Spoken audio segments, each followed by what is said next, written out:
Okay, we got into two questions. Now we're going to move on. So Claudia says, I'm a sex therapist. People don't talk about having seen me, hence no referrals. Right. What do you do then? What do you do when people are ashamed of the issue? Well, I SEO is my friend. There's a handful of people who refer to me, but on the whole, I have to generate all my own referrals. And I also don't have the traditional therapy business model of this is your time slot the same time every week ad nauseum for months on end, because I feel that that's complacent and unethical. And so I've been doing this for 30 years. I have a master's, a PhD, a TED Talk, a book, adjunct professor. I'm the shit. But there's all these young whippersnappers on LinkedIn who maybe have an MBA and have had an existential crisis and went and did a weekend course in Tantra and set up shop as sexologists or sex therapists and are hip to social media.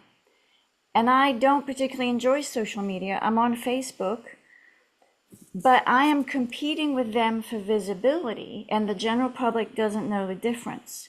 Yeah.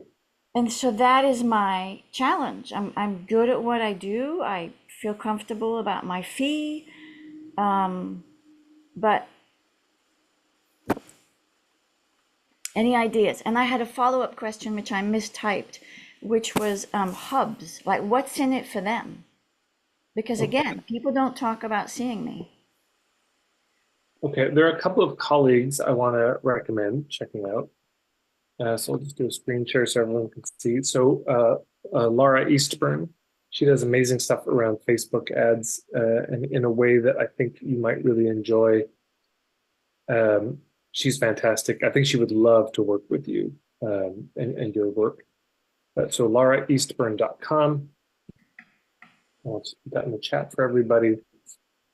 And then also my colleague Ross O'Loughlin, Irish fellow, conversionengineering.co. I'll put that in as well. His whole thing is about how do you get stuff out there without going through the whole launch model. And I think he would probably also have some really good thoughts about how to maximize things. The general thing I would say is in terms of social media, uh, the whole point of social media is to grow your email list. Yeah. So it's possible to use social media in ways that can grow your email list, which is the thing you actually want. Because, of course, social media can just cancel you at any minute. But at least so far, people aren't getting their whole email list deleted. Um, so those are some resources around that. But okay, in terms of hubs, yeah, for what you're doing, hubs is probably going to be the main thing. Podcasts or the idea of, do you have like the signature workshop you do, like an hour-long presentation that sums up your whole deal? I don't. I really like your idea of putting a little video about like how I work and who is a good, client for me. I don't have that. Okay. I should. I think about it. I'm not sure what to put in it. Yes. Okay. Let me give you all the quick Coles notes on this. First of all, my colleague Bradley Morris and we're doing this coming up in September, uh, and the price is going up $100 every month. We're just giving people a deal if they want to sign up early, just to give us some mercy from the panic if there's anyone going to sign up. But so right now the price is pretty cheap on this one. But anyways, you can get it here, no more. And I've seen this yeah, somewhere. Will you put that link in the? I Oh, you just just did. yeah. Okay, thank you. But let me give you all the pitch, whether you work with Bradley and myself or somebody else, the idea here of the signature workshop. And then I'm tracking the question, what's in it for the hubs? If you are a service provider and I could only give you one move, one marketing approach that was going to make the biggest difference in terms of actual clients paying you and signing up for whatever you're offering, it would be a signature workshop. This is after 20 years. Bradley came to that independently, and he and I talked, and we realized we'd come to the same conclusion. Basically, just getting in front of people and talking about your stuff and sharing your point of view is the thing. There are four elements to a signature workshop. It's these four in this order. Um, this is pretty simple, but and I think there's some videos on that sales page that also will give some more content and context that are worth checking out, whether or not you sign up. But the first thing is you got to share your story.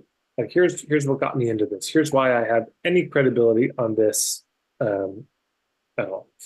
Number two, you share your point of view. So when I talk about point of view marketing as one of the fundamentals, you share the core of your point of view, that sort of 30,000 foot high level thing. So when I do, it's funny, I'm actually just starting to do signature workshops myself because I've had a day-long workshop, but now I'm in the process of trying to create an hour-long thing. And in trying to sum it up, I was like, how the fuck what am I going to talk about in an hour? You know, I have 1,300 videos. I've been doing this 20 years. How do I possibly distill this down to, yeah, you're not. So it's right. So what I came to was, oh, it's the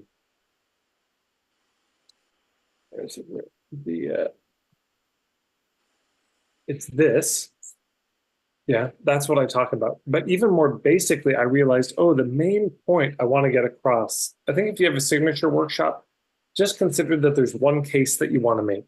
There's only one point you really want to leave people impressed with. And so the main one for me is deal with the fundamentals. Like handle your fundamentals. And what are the fundamentals? Here's the five I think matter most. But if I had to sum it up into one word, it's just fundamentals. Handle the basics. That's the case I want to make. But so in the point of view, this is what I'm sharing from my point of view. I kind of give this map and I go over it in the hour at a high level. Number three is you create some sort of aha experience. You give them a little bit of a breakthrough moment if you can. And so there's a lot of things that could be, but you might have something you say to your clients that whenever you say it, it always nails people. They just, oh my God, their eyes go wide. There could be that, but it can also be an exercise. So here's one I'll do. Everyone try this. You may have tried this before, but just play it. So if you put your hands together like this, like prayer position, got your hands together. Now I want you to push as hard as you can with your right hand. Push, push, push. Okay. And then grab your left wrist and pull as hard as you can. Pull your left wrist. Okay.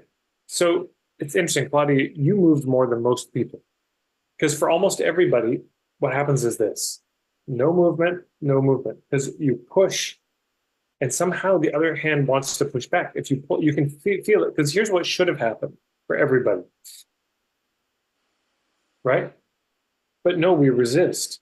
And so I give that exercise when I'm talking about ethics. I say, look, when you push people, they push back. If you pull people, they pull back. It backfires on you. You think it's helping you by applying this pressure, but it's actually destroying the thing you're looking for, which is some movement. So when I do that, I can see people something like, oh, So anyways, you come up with a little bit of an exercise, and then fourth, so first story, then your point of view, then a little aha moment. And then number four is just, here's the pitch, here's what I got. But the pitch is so small. It's the tiniest part of the whole presentation. It's just basically, if you've done a good job, most of the presentation is your point of view and the sort of breakthrough things. The story is like 5 minutes. The pitch is 5 minutes. 50 minutes is just the content. So when you get to the end, it's just, look, if you like what you heard, I have more. Here's the next step. And then you just have to figure out what's the right offer. And that can be a lot of things. That could be a starter kit. Like here's a free, I've got my ethical marketing starter kit. It could be, I do a 30-day program. It could be, let's book a one-on-one call. Whatever makes sense to you, but there's got to be some next step, because the worst is you do a signature workshop and like, thanks for coming. I'll see you around maybe. So there's got to be something they could sign up for that they'd want to sign up for right after that. So that's the basic idea. And then the key is you get this hosted by hubs. So people bring you in to present this, because if you try to do this to your own list, you'll nail it once. You get a full house the first time. Second time, dramatic drop. Third time, nobody. because everybody was on your list who was ready to sign up for that did it. It's done. So what do we need to do? We've got to get it hosted by other people. So we are talking to other people's audiences. And so then what's in it for them? There are 3 wins. I got this from my colleague, George Cow. And any partnership we do has to achieve 3 things. One, it's got to be a win for us, it's got to be a win for them, and it's got to be a win for their people. And if you miss any of those wins, it's not going to work out. The one that people forget about is just got to be a win for their people. You have to do such a good job. You want their people thanking them for bringing you in, like, wow, that was an amazing presentation. So it can't be like a covert pitch, because maybe a number of you have had that unfortunate experience. So you go to something that you thought was an hour-long workshop, and it turned out to be an hour-long pitch. Almost no content, because the real content is in my paper. Yeah. So it's got to be good. It could be money. It could be that. You can do a deal like an affiliate deal. You say, look, if anyone from your list signs up, and here's how we'll track that via an affiliate link, or I just ask them when they sign up how they heard about it, or however, I'll give you X amount of money. Sometimes it's that. Sometimes it's money. Sometimes they just want to do something good for their people. They just really want to be a hub themselves. And hey, I'm bringing this person in, and their people thank them, and it builds their reputation as a source of good things. Sometimes it's that. But there's another way to look at this, which is, how do you make it a loss for them? And the way you make it a loss for them is you make it really hard to promote you. So one of the things we're going to be doing in the 8-week program, but just something to think about for everyone, is you want to have like, the worst I get is people say, hey, I've got a workshop coming up. Here's a PDF. Can you spread the word? I'm like, the fuck do you want me to do with a PDF? You want me to print this and poster for you? You're like, I don't understand how I'm supposed to help. The best is when they say, hey, could you spread the word? I've pre-written a Facebook post for you. Or you can put this in your email. Here's an image you could use in the trade. We call it swipe copy. But they write it for me. I'm probably going to rewrite it, but they give me something to start with. They give me the images.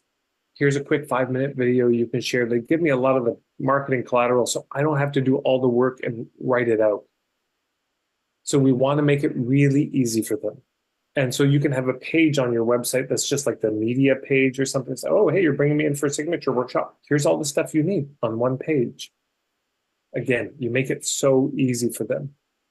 What I want as a hub is another way to look at it, is if I'm going to host you, I want this to take about 5 minutes of my time.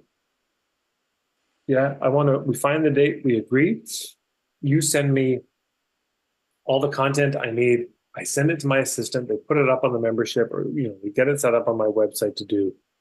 Done. I don't want to spend almost any time on this. Yeah. So any questions? I have a follow-up question about social media being to generate email list contacts. It's my understanding that Facebook does not like you to post a link, say, to your website, because that takes people away from Facebook. So if you post a link, it's got to be in the comments.